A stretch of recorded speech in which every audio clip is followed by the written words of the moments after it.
Hey there, this is Matt once again. Welcome back to another video.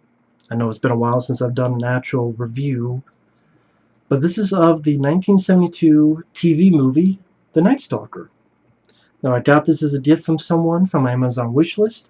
They didn't leave a note, so I don't know who it is, but if you're watching, thank you so much for that. And then I recently bought the sequel, The Night Strangler.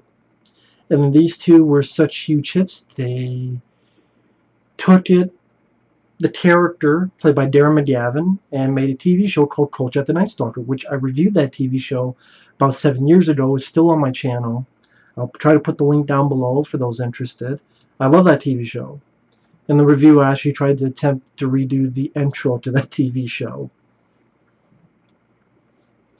with some editing and so forth. But The Night Stalker was a very popular TV movie when it came out in the 70s. Huge ratings hit, and that's why a year later they did a sequel and this sadly short-lived TV show. Now, the director is John Llewellyn Moxey, the writer is Richard Matheson, legendary sci-fi horror writer. The producer was Dan Curtis, who would go on to direct the second one. And it stars Darren McGavin, which most people remember him from A Christmas Story, but I remember him most as Kolchak. Now, the story takes place in Las Vegas, and there is someone murdering prostitutes. And Kolchak is a reporter. He has a lot of fun yelling matches and fights with his editor, Vincenzo, played by Simon Oakland. Simon Oakland does a great job in both of these. He plays off so well with Darren McGavin. They have excellent chemistry with each other. And then pretty much Kolchak looks into what these TV movies are, as well as the TV show, if you think about it. If you took all the President's Men and mixed it with horror, in this case a vampire story, and the second film an immortal story. And that's one thing I liked about the TV show, was it was a monster of the week. Most shows have this ongoing story, subplot, mythology. The TV show didn't do that much. People think to its detriment, but to me that's one of the strengths of the show. But we're talking about the TV movie. The Blu-rays look excellent. I think the picture quality looked great. It's the best I've seen these look, because they were on DVD in a pack where I think you had to, you had to flip the disc. So side 1 was the Night Stalker and side 2 was the Night Strangler.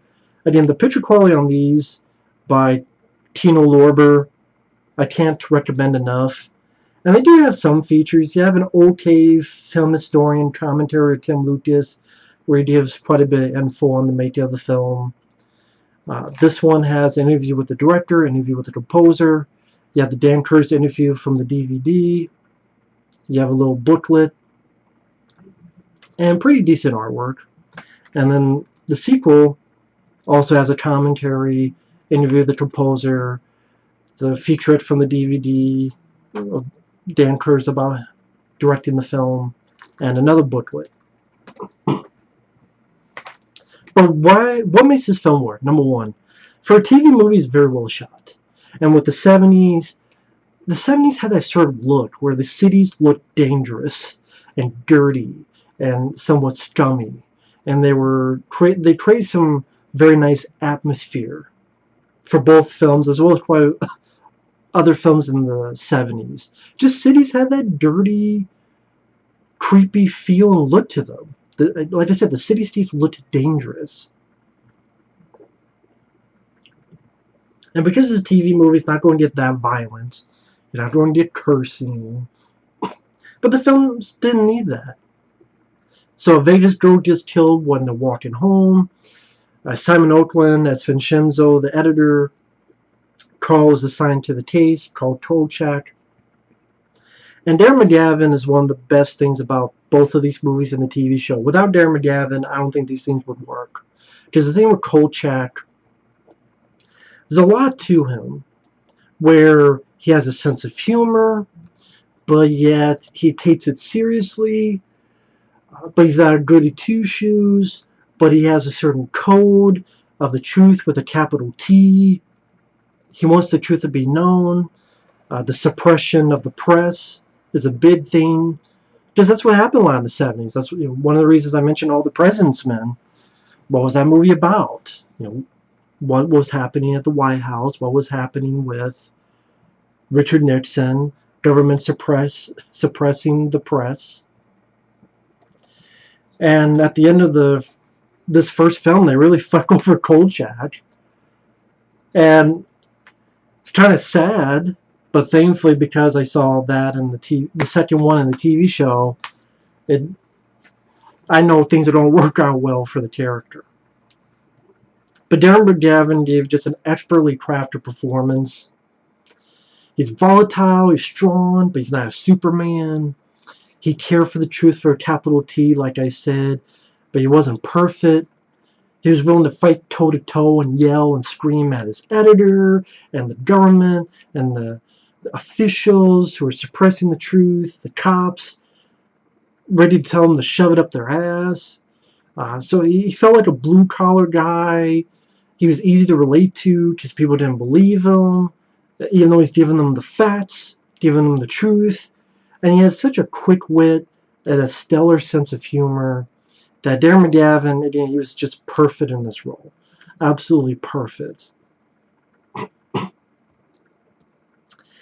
also, in a way, because of this mixture of horror and reporting, and you have the narration by Darren McGavin, it almost gave a sense of reality to the proceedings, so it didn't feel too over the top, too crazy. I'm not sure how to describe it, but almost down-to-earth feel to it. To do some nice ideas, there's some nice ideas featured, whether that was from Richard Matheson who wrote the script, or I'm forgetting what this was based on.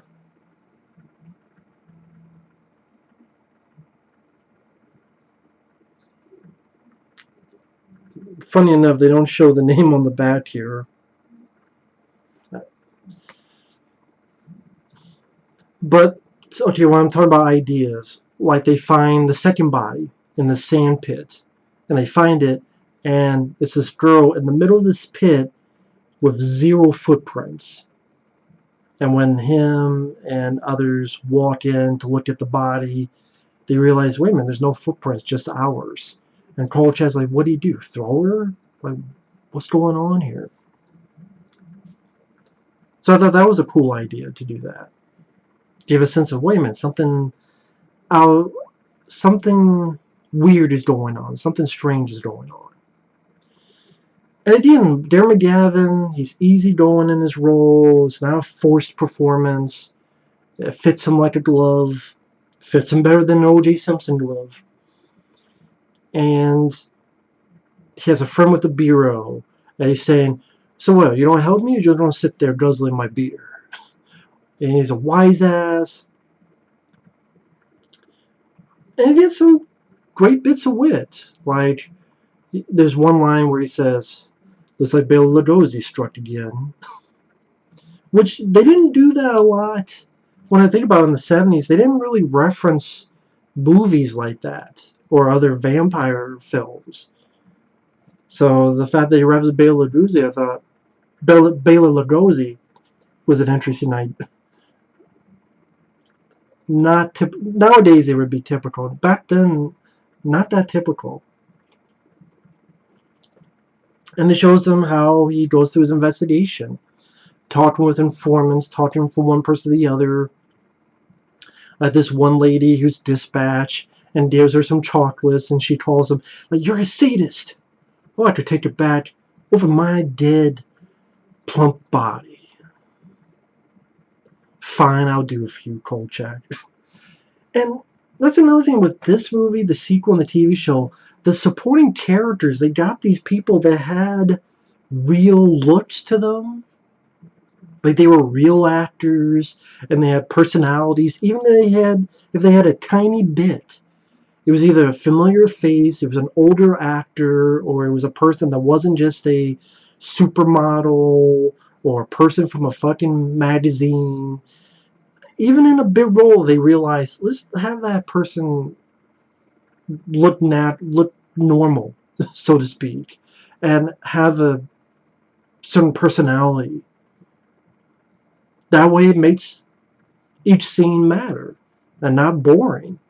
And this film went at a good pace. It's an hour and 14 minutes. Wasn't boring at all. Yeah, for a TV movie, I thought it was fairly well shot. It's easily one of my favorite TV movies. These two, along with Duel by Steven Spielberg.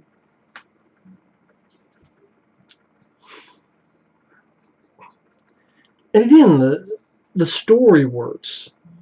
And you come to realize it is a vampire. And the authorities don't want to admit it, but Kolchak keeps giving them these facts, and he keeps yelling at them.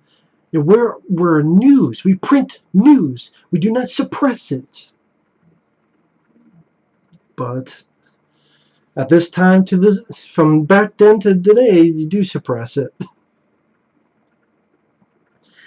Now, some of the dialogue, there's one nice line where he mentions how reporters, it's like between a hooker and a bartender.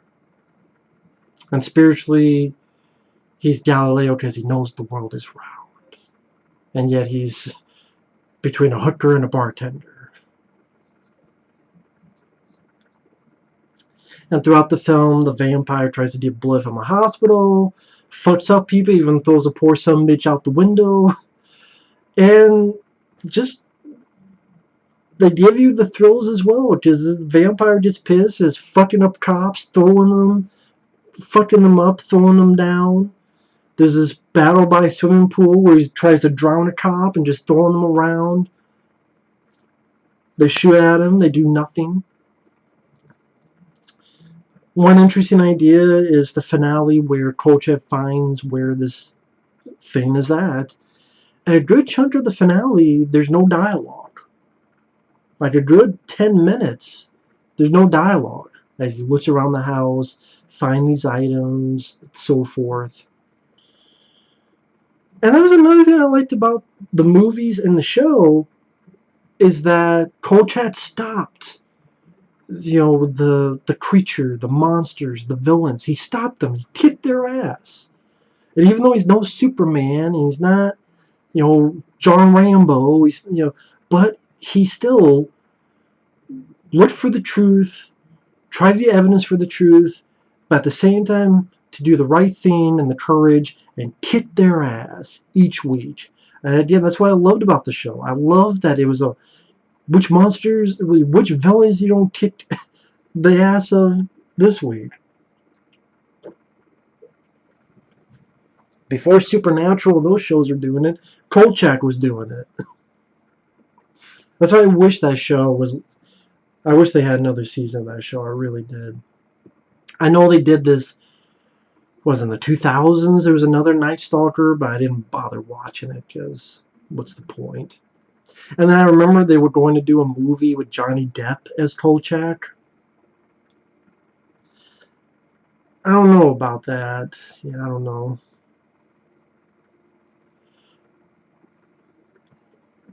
But at the end, he has the cross, stops the vampire, fucks, states the sumbitch, and then gets royally fucked over by the authorities. And you feel so bad for the guy. He gets fucked over. They pretty much say, oh, well, you murdered this guy, and we have a warrant for your arrest. But wait a minute, you were even there. Well, I don't know. I mean, we were on a stakeout and you just ran out. Total bullshit. Or you can leave. And you're not going to tell anyone that story. And then even this woman that he had fallen for, they had told her to leave without Kolchak knowing, so Kolchak can't find her anymore. So again, when you watch the ending of this, it's kind of one big bummer. Because part of me is like, why the fuck are these cops and authorities doing this? He did the right thing. He was right. But, again, at the time, and to this day, Don't trust your officials. Don't trust your government. People are like, that's a bad thing to... Well, you know what? We get proven right over and over again, so maybe it's not a bad thing to learn via the movies. But I mean, it ends with him in a hotel room, writing his story. Can't find the lady that he liked. And then he sort of laughs and walks off. But thankfully, because of the sequel and the TV show, we know things are going to work out just fine for Kolchak. But yeah, it's a great TV movie, well written. The cast do a wonderful job. Darren McGavin is the MVP of the movie. He's very likable. He's easy to root for. He has that energy, gung-ho attitude, ready to fight his editor, the officials, not going to take crap from someone. It's funny. I forget which commentary, but if this were the sequel, but the guy mentions that if you did this revival in the 90s, a guy who could have played Kolchak, James Woods.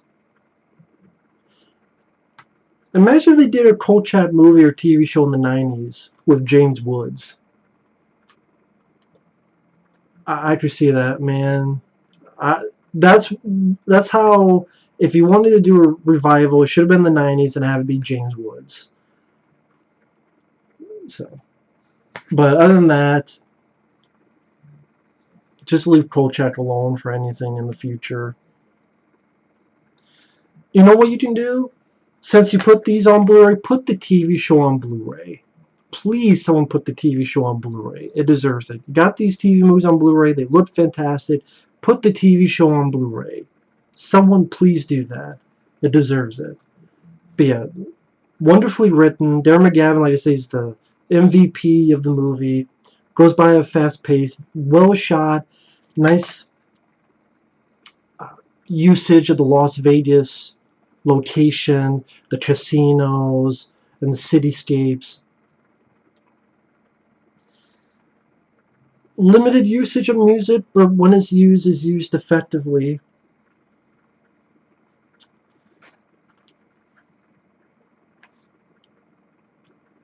I'm trying to think what else I could say. It's, again, one of the great TV movies out there. Is a reason why it was a huge hit back then.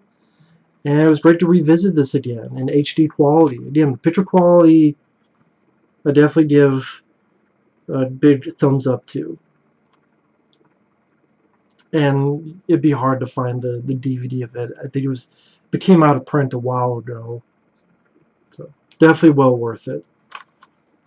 But thanks for watching, take care, and next time I will talk about the sequel, The Night Strangler.